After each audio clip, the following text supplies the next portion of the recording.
My name is Angela Rush, and I'm glad to be here with you today. We're going to talk about how you can save time by importing MBA Research LAPS into Schoology and how it can make your life a whole lot easier so that you don't have to do all of that grading. This is my 21st year of teaching. I teach at Barron County High School in Glasgow, Kentucky. I'm super excited about sharing Schoology with you. Some of you may use Schoology, and if you do, then this is definitely a video that is going to help you. If you don't use Schoology but are interested in it, then you should definitely stay tuned. If you use MBA Research but would like to make your life easier, or if you don't use MBA Research and would like to make your life easier, this is something that you could possibly benefit from. If you already have another learning management system that you're using, then this probably will not benefit you unless you are willing to make the change. I had used Edmodo, I'd used something else, I don't even remember. And then when you're at summer conference, someone was doing a presentation over Schoology, and I liked the features in Schoology much better than I liked the features of the different management systems I've used before. I have used Blackboard as both an instructor at Western and Sky CTC, and I've used those as dual credit instructor for Western and Sky CTC. And I've really liked Schoology because it had more of the feel of Blackboard, but it's much, much easier to use. So today I'm going to try to give you some information that will make your life easier. Sadly, you would have benefited from this if I'd given this information to you before March of this past school year, but I don't think any of us saw that coming. I am excited about this school year. I was at school today for our new teacher induction training, and I got to go through the building, and they've made several changes. I got to go in my classroom with the new teachers and kind of show them where I spend my day. And the longer I was there, I was like, I'm ready to come back. I'm ready to have kids. Now, I realize that when we go back, we're going to be using masks, etc., but I've got a plan. I'm going to try to color coordinate all of my outfits. So like I've got this bright yellow shirt on. Believe it or not, I found a mask and a pair of shoes that match that. My scrunchie game, I'm going to have to work on a little bit, but I figure the kids will probably get a kick out of it. So we're going to have to do whatever we can to make our lives easier with all of this other stuff going on. And I hope that that's what this presentation will do for you. I'm going to share my screen so that you can actually see what, I'm going to show you the website for Schoology MBA Research and how I import those. But I laughed because when I sat down to do this earlier today, I was like, oh, I did this every day from March through May. I know how to do this. And then as soon as school was over, I threw it all to the side and I was like, it's summer, let's go. And then when I sat down today, I was like, oh, I've started to forget this stuff. So just bear with me when I make mistakes or I mess up or I totally forget stuff. And so if you, let's see, I want to go here and let's see. And I've also learned that as I get older, I cannot multitask like I did when I was younger. So we will, let's see, let me do one more thing. I'm going to, let's see. Okay, so I have Schoology open. If you don't use Schoology, like I said, I find it very beneficial. My students like it better than Google Classroom, Canvas. They even, like it better than Blackboard. And I've had students that have used all of those. But Schoology, I love it. So I'm going to show you later how I have some of my other classes set up. MBA Research is very important. We do have that free connection with MBA Research. The state pays for our access to it. So if you don't have your access to MBA Research, make sure you get that. The first thing that I recommend you do is if you look at your classes, then go to the state connection And when you get into the state connection, go to the course guides, download those course guides for the classes that you teach, and then look through and look at the LAPS. What I've learned is, like, some of the classes that I have, like entrepreneurship, etc., I just downloaded that course guide and it was easier for me. I've taught entrepreneurship for probably 17 years and I've taught it different almost every time that I've taught it. But I like the course guides through MBA Research and the LAPS because they do update their material and resources often, so I don't feel like I'm teaching the same thing all the time, and I don't feel like I'm teaching stale old material. So go look at those course guides, and then you can look and decide which LAPS that you are actually interested in. And then after you do that, then you actually want to go to MBA Learning Center. And again, if you haven't signed up, then get started. And once you've signed up, then log in. I don't use anything over here on this side when I get into Canvas or MBA Research or Learning Center. I just go down to comments. This is so super easy, y'all. And then I go up here and I just type in what I'm looking for. So if I wanted to download, let's say that I'm teaching Business and Marketing Essentials. There's a course guide for Business and Marketing Essentials, and it has it all laid out for you. So you can print that out and then you can download this course. And what I'm going to show you today, if you download the entire course or you download a specific single LAP, this works for all of it. The courses, obviously, you have so many files and it's such a large zip file, it will take a little bit longer for it to actually download and import than a single LAP module does. But you don't have to use all of it. And I never use all pieces of a LAP. I just use it, like I use the PowerPoint. A lot of times I will send the students back to the handout for them to look at for their reference, and then I will use some of the activities, and then sometimes I don't use any of those activities. But it's free, it's super easy access, and it makes our lives much, much easier. But this Business and Marketing Essentials course is by MBA Research. It has every LAP that's listed in that Business and Marketing Essentials course guide. And then I just decide I do want to use this one. I don't want to use that one. But instead of having to download 35 LAP modules, I only download one time. So if I wanted to download a LAP, just one LAP module, and I'm going to show you how to do that because it's easier. Let's say that I'm going to download a SWOT LAP module. So I type in SWOT and it comes up with my results. So I'm going to click on this first one, and this area right here shows you everything that's included in that LAP module. But I know that I want that, so I'm going to go over here to the blue Import Download button, and I'm going to download that.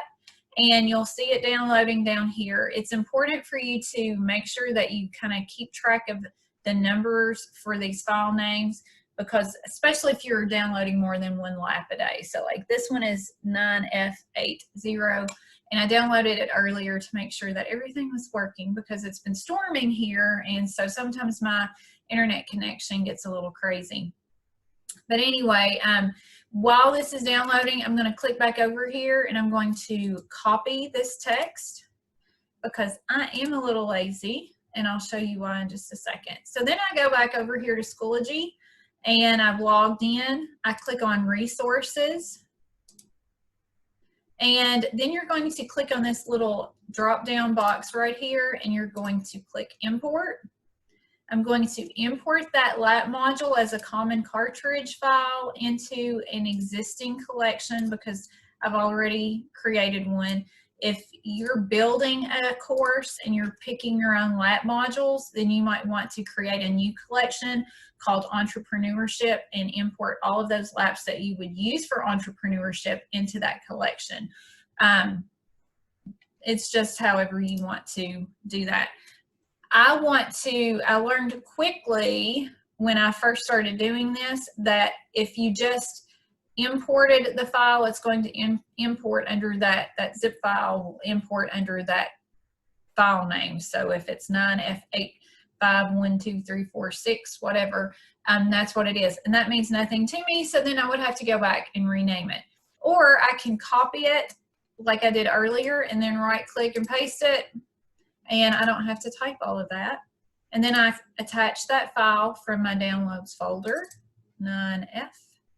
And then I'm going to wait a couple of seconds for it to actually import, and then or upload. Then I'm going to click next. I click select all. You might not have to select all of that stuff, but it's easier for me to just hit select all. And then my collection was the PD collection for today. So I'm going to go over here and click on PD. And this is the one that I downloaded earlier. This is the one that I just downloaded, and it's empty, but sometimes it takes a couple of minutes for it to actually upload.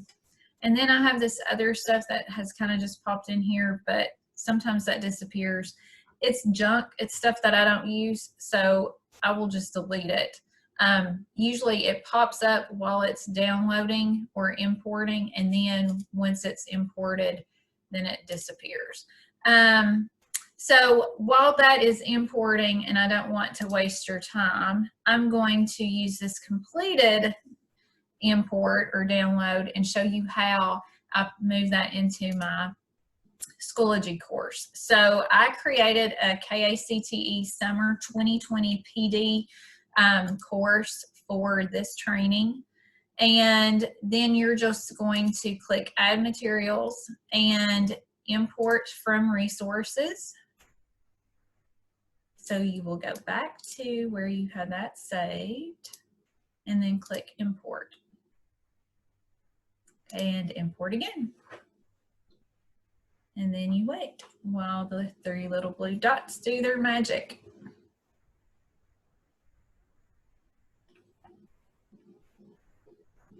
Okay, and I just realized this one says completed and this one doesn't, and it's kind of a little reversed. I went in and edited this one earlier. Once I get it moved into Schoology, that's when I start to edit these. Now, sometimes I will try to edit those in the resources, but it's not easy to do. So it would make more sense for me to be able to do that and organize those in resources, because then I wouldn't have to organize it once I got it into the class. But actually, it's easier to organize it once I get it into the class. So this is the way the completed one looks. I have what do you know, and in a drop down, when I open that folder, there's a pre-test, explore the web, has lots of different links. And I use those sometimes for group assignments, sometimes for the students to do research, sometimes if someone comes into my class, because as business teachers, we have more interruptions in our classrooms from people outside of our classrooms than anybody. I will say go to the Explore the Web folder, pick a topic and research it, and be prepared to talk about it when I'm finished. Or I might use it as a bell ringer. The downloadable folder, and you can name these anything you want to. These are just some of the folder names that automatically come with it. I put the PowerPoint presentation, the handout in color, and then the black and white color. And I do this because the color handout is pretty because it's in color, but I don't always like the way that it prints out. I do like the way that the black and white copy prints out much, much better. Like this, sometimes it's more of a PowerPoint slide size. So especially during the whole pandemic online thing, when one of my friends would print these out, it would take like 10 pages, but I could print the other one out and it would be like half that, or vice versa. So I just tend to throw both of those out there. My students quickly learn once they get in my class that anything that they need for reference will be found here in the downloadable folder. The pre-test, I do not take that as a grade. If you decide to do this, do whatever you want to with it. I don't take it as a grade. A lot of times I will use it as a bell ringer when we first start that lesson. And then when they will see a lot of those questions on the post-test later. So it just helps us to learn, you know, and measure where they've come. The post-test I use as a worksheet, and I go in and I edit that post-test under settings so that they have 2 attempts and they get graded by the highest score. I randomize the order. I do allow question review. I allow it to be resumable, and I allow them to view submissions, but they don't get the correct answers because they get to do it twice. And one time during summer conference, I walked into it, and I don't remember the session at all. I don't remember who presented it, but it was talking about, you know, students learn from failing. They learn from playing games and losing. And so I came back and I was like, okay, as much stuff as I can, I'm going to allow them to have an extra opportunity on. This is super easy because I'm not grading it. The computer grades it. So what if I give them 2 attempts or 3 attempts? As long as they are, you know, learning from it and improving their grade. But that's why I don't show them the answers. I make them go back and actually search for those answers. So let's see, there's the post-test. I use it as a worksheet, and then I create my own tests for them later on. Usually I will create a unit test for them.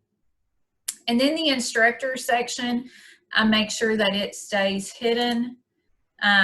It is not published, and it has all of the extra information in it, like all of the PDF documents. If I decide I want to use paper handouts for students, that is located in here. Obviously, all of the answer guides, etc. So if I wanted to print the post-test out and give it to them as a worksheet, I can do that. All of the group activities are here.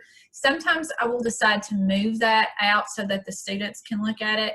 But especially when I'm setting up a class or at the beginning of the semester and I'm like, I'm not sure what I'm going to have them do yet, instead of throwing all that out there and then they open it and they see 50 files and they panic thinking, oh, this is going to be too hard, I just move stuff out as I'm ready for them to have access to it.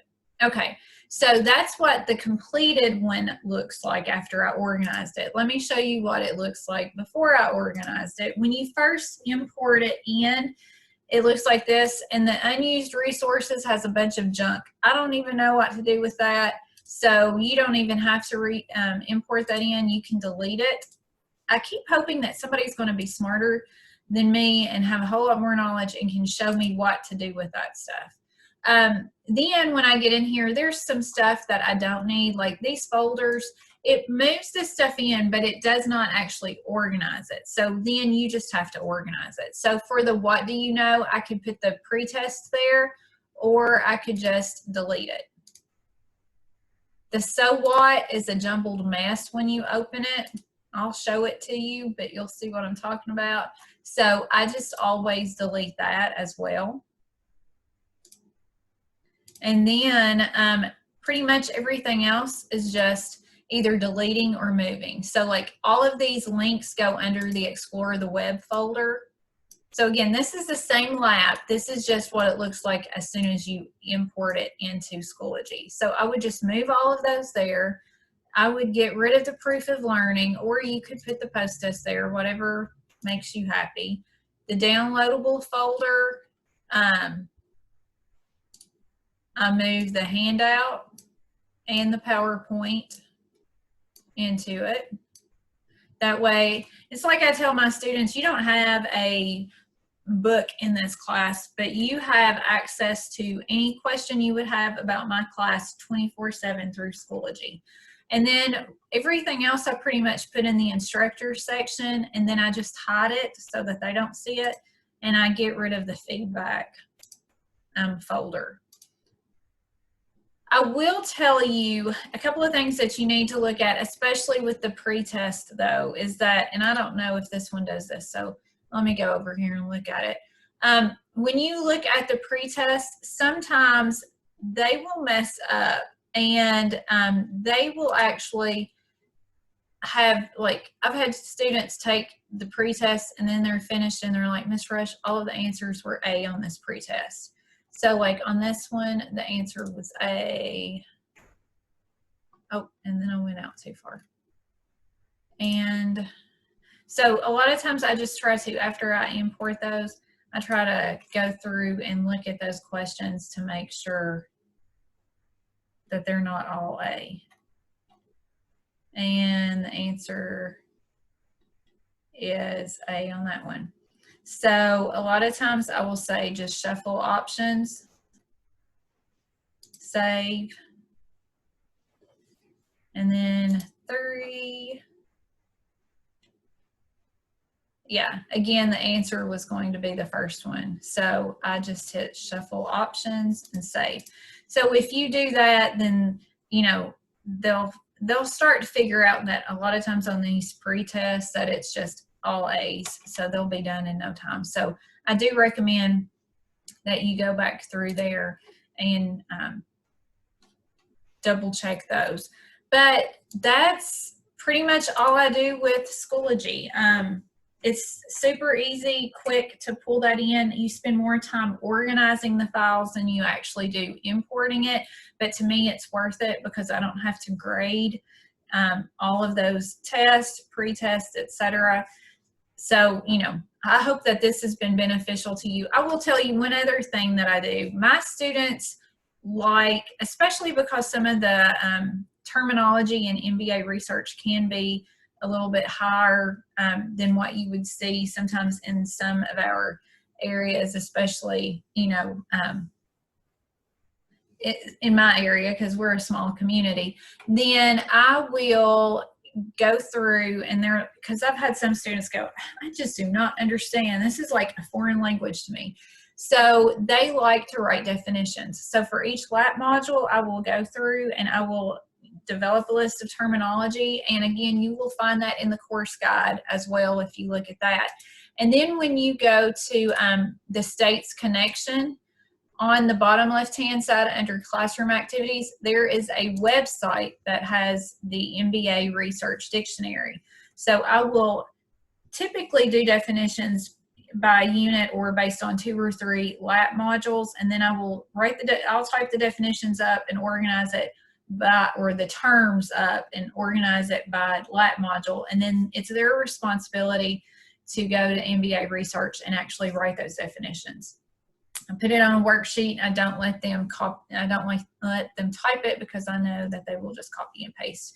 But anyway, I hope that this has been beneficial. I hope that this has helped you. I hope that you have an awesome 2020-2021 school year. If you have any questions for me, please send those to me. My email address is angela.rush@barron.kyschools.us. I hope to see you next summer. I hope that we can have a face-to-face and that I will get to meet every one of you, and I will be ready to hug everybody and high five and whatever. But if you have questions, send those to me. Let's make sure that this is our best year yet. We need it. Our students need it. And just have a great year, and I'll see you soon.